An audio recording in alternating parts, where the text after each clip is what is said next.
નમસ્કાર મિત્રો, સ્વાગત છે તમારું અમારી YouTube channel Gujarat jobs and ન્યૂઝમાં.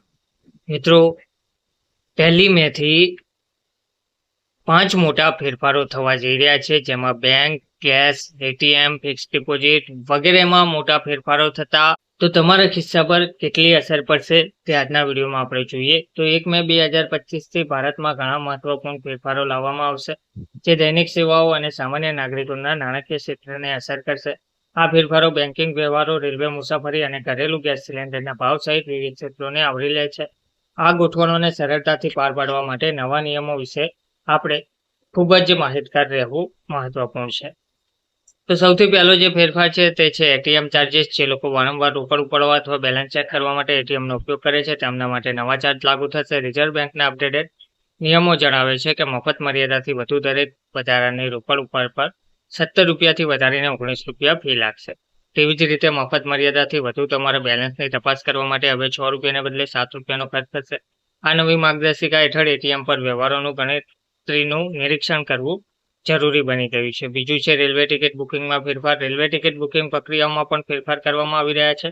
1 મેથી વેઇટિંગ ટિકિટ ધરાવતા મુસાફરો ફક્ત સ્લીપર અને એસી ક્લાસ માટે જનરલ કોચમાં મુસાફરી કરી શકશે. વધુમાં એડવાન્સ રિઝર્વેશનનો સમયગાળો 120 દિવસથી ઘટાડીને 60 દિવસ કરવામાં આવ્યો છે.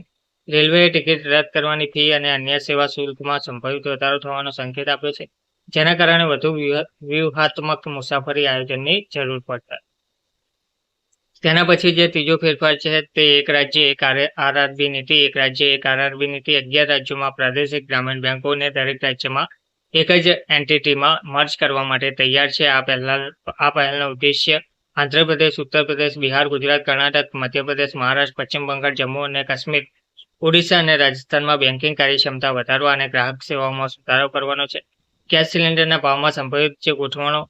ઘરેલું એલપીજી સિલિન્ડરના ભાવની સમીક્ષા માસિક ધોરણે પહેલા દિવસે કરવામાં આવે છે. 1 મેના રોજ પણ તેમાં ફેરફાર થઈ શકે છે. ભાવ વધારાથી ઘરના બજેટ પર દબાણ આવી શકે છે, જ્યારે ઘટાડાથી થોડી રાહત મળી શકે છે. ગેસ સિલિન્ડર બુક કરાવતા પહેલા અપડેટેડ દરો તપાસવાની સલાહ આપવામાં આવશે.